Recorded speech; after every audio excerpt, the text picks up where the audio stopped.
Salut à toi, bienvenue sur ma chaîne Destinée, chaîne que le Saint-Esprit me fait la grâce de tenir pour sa gloire.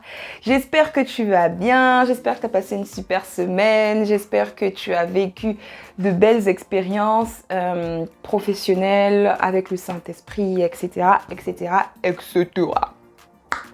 Alors, aujourd'hui, je viens à toi avec une vidéo que j'ai envie de faire depuis longtemps et je remercie toujours le Saint-Esprit parce qu'à chaque fois, il me donne un sujet et il me confirme par certaines choses que c'est ce dont il veut que je puisse parler.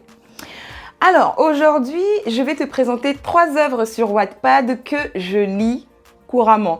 C'est-à-dire que ce sont donc des romans amateurs et qui sont écrits par des chrétiennes. Alors, sur Wattpad, donc, si tu connais pas, Wattpad, c'est une plateforme, en fait, comme tu l'as pu le comprendre, sur laquelle des écrivains amateurs peuvent, en fait, venir écrire leurs œuvres, etc. Et c'est une plateforme où il y a de tout. Mais je pense que toute plateforme, en fait, est bonne pour évangéliser. Et donc, sur cette plateforme, j'ai découvert des œuvres chrétiennes. Et c'est ce que j'aimerais te partager aujourd'hui. Let's go!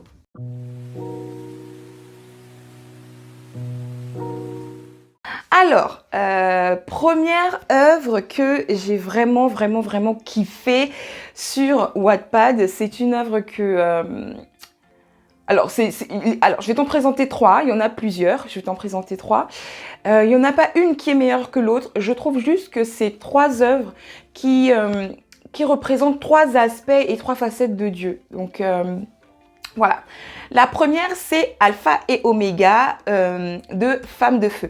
Donc, Alpha et Oméga, c'est l'histoire, en fait, de Tayara et Derek, donc une histoire d'amour, de Tayara et Derek. Tayara est une jeune Ivoirienne, si je ne me trompe pas, qui est orpheline, qui est née, en fait, d'un adultère et qui se retrouve donc orpheline de mère très jeune. Elle se voit donc récupérée par son père. Donc, comme je t'ai dit, elle est née d'une union adultère. Ce qui fait que, du coup, quand son père l'a récupérée, elle a dû habiter avec sa belle-mère. Sauf que sa belle-mère ne l'aimait pas, etc. Donc, elle a grandi vraiment seule, hein, si je peux le dire comme ça, avec des frères et sœurs qui ne l'aiment pas, etc., etc. Et ce que j'aime beaucoup dans cette œuvre, c'est que l'on voit ce qu'est vraiment l'intimité avec le Saint-Esprit. C'est que Tayara, du coup, malgré le fait que toutes les personnes qui sont autour d'elle l'aient abandonnée, bah en fait, c'est une jeune femme pleine du Saint-Esprit et vraiment qui a une intimité avec le Saint-Esprit. Cette œuvre m'a tellement touchée que quand je priais, je disais « Seigneur, moi je veux être comme Tayara !» Pour te dire, tellement en fait, c'est ce genre d'œuvre que quand tu lis, vraiment, ça te fait comprendre qu'il y a des dimensions dans ta vie, vraiment. Faut chercher la face du Seigneur. On n'a pas encore atteint, amen, on n'a pas encore atteint vraiment ce genre d'œuvre qui nous fait comprendre vraiment que l'on a besoin de savoir ce que c'est que l'intimité avec le Saint-Esprit. Donc voilà, je vais te mettre à chaque fois, hein, comme d'habitude, les screens et tout. Donc c'est une œuvre qui est déjà au tome 1 terminé. Et voilà, donc on voit qu'il est possible d'être une jeune femme, malgré le contexte social dans lequel on grandit. Il est possible en fait d'être intime au Saint-Esprit et d'avoir une vie amoureuse sur le côté aussi. Hein, mais on voit bien que Dieu est un Dieu jaloux et que c'est possible d'être intime au Saint-Esprit. Amen. La deuxième œuvre que je vais te présenter, c'est c'est de l'impudicité à la sanctification de Rossignol. Alors, de l'impudicité à la sanctification, il y a plusieurs histoires. Donc, c'est la famille Zola. Avec le très cher Joey Zola, je vais y arriver, qui est un personnage vraiment atypique. C'est vraiment le Congolais qui vit aux États-Unis, mais qui n'a pas perdu son côté congolais et qui est vraiment taquin. Voilà, c'est un personnage très attachant auquel on peut vraiment s'identifier. Et voilà, du coup, c'est la famille Zola. Famille Zola, donc, qui a commencé bas, mais qui finit très haut. C'est-à-dire que Ils ont commencé voilà, à construire un ministère, beaucoup de combats avec la stérilité, etc.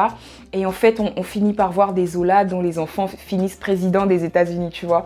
Donc vraiment, ce que j'aime avec la famille Zola, c'est que c'est une famille très attachante et que l'on voit que Dieu est le Dieu de l'impossible. C'est le Dieu qui peut donner une femme, un enfant à la stérile. Amen. Vraiment, c'est le Dieu qui peut donner un enfant à la stérile. S'il a pu donner un enfant à Sarah qui était très âgée, c'est qu'il peut également te donner un enfant. Donc voilà, c'est une famille très attachante. C'est une saga en fait, ça commence avec de l'impudicité à la sanctification 1 et 2, si je ne me trompe pas. Ensuite, tu as le réparateur des brèches, donc avec les enfants de Marine et Joé, dont je te parlais tout à l'heure. Donc Marine et Joé dans de l'impudicité à la sanctification, tome 1, tome 2. Leurs enfants à partir de le réparateur des brèches, numéro 1, et le réparateur des brèches, le combat continue. Toujours avec les enfants les enfants Zola de Joé et Marine. Et juste après encore, ces enfants-là ont des enfants. Donc c'est trop beau. Et là, on termine du coup la saga avec Then He Saved Us, je crois. Donc voilà, c'est une famille très attachante et c'est une histoire qui montre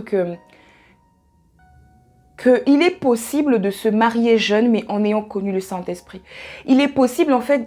alors, c'est une histoire qui montre vraiment qu'il est possible d'être intime au Saint-Esprit, de vivre le miracle, comme je disais, au niveau de la stérilité, et qu'il est possible, en fait, de bâtir sa vie sur Jésus et de la réussir. Je ne sais pas si tu comprends ce que je veux dire.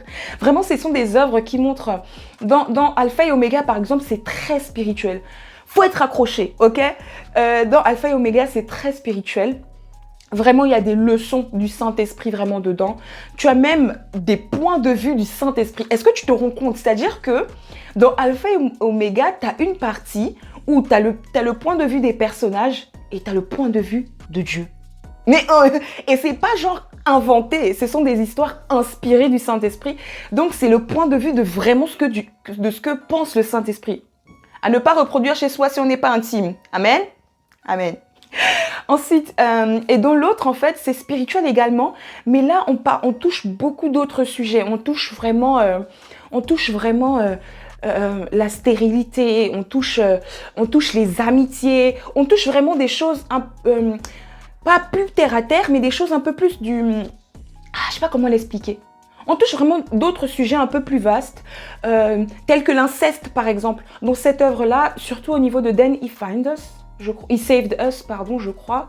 C'est à cette partie-là vraiment, oui, ou un peu plus avant, où on montre les dégâts en fait que peuvent avoir l'inceste dans une famille, tu vois. Et voilà, ce sont vraiment des sujets comme ça que touchent de l'impudicité à la sanctification jusqu'à Then He Saved Us, que je t'invite vraiment à regarder, à lire, ce sont des œuvres vraiment inspirées. Plutôt que d'aller lire Il m'a sorti de la cité,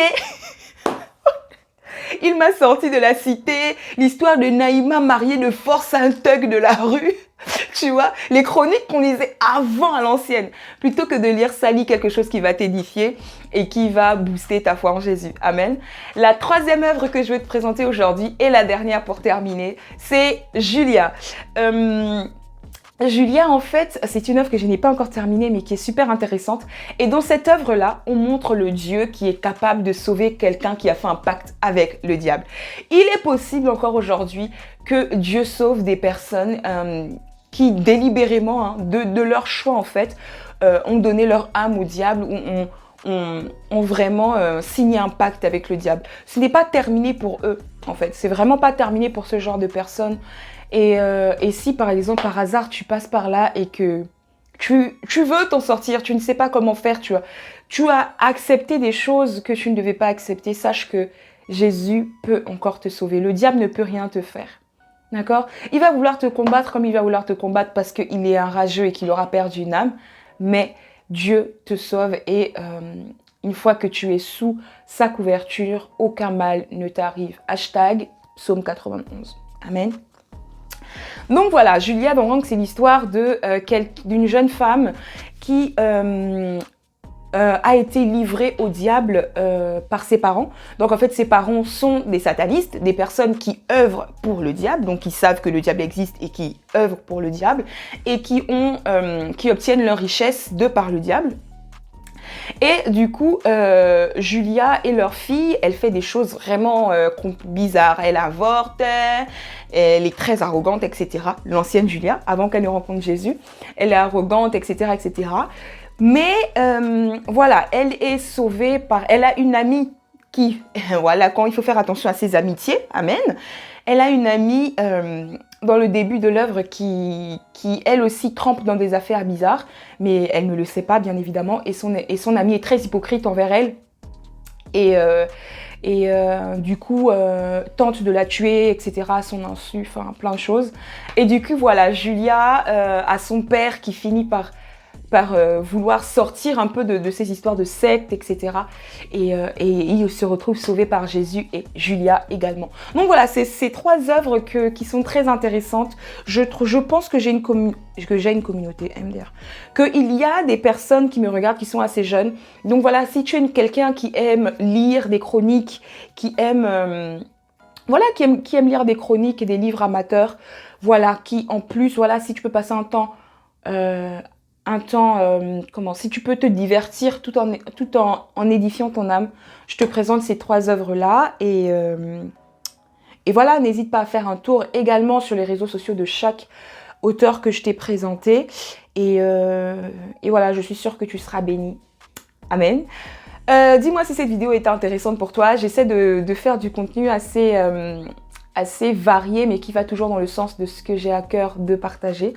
N'hésite pas à me dire si ça t'a béni, si ça a été intéressant pour toi. N'hésite pas à me mettre en commentaire des idées de vidéos, des idées de sujets que tu voudrais que je puisse aborder. Et d'ici la prochaine fois, guys, don't forget that Jesus is our King, God is our Father. It doesn't make differences between his children. He loves us the same way, guys. Love you and see you in the next video. I don't know when. Don't forget to read your Bible and to pray. Peace out.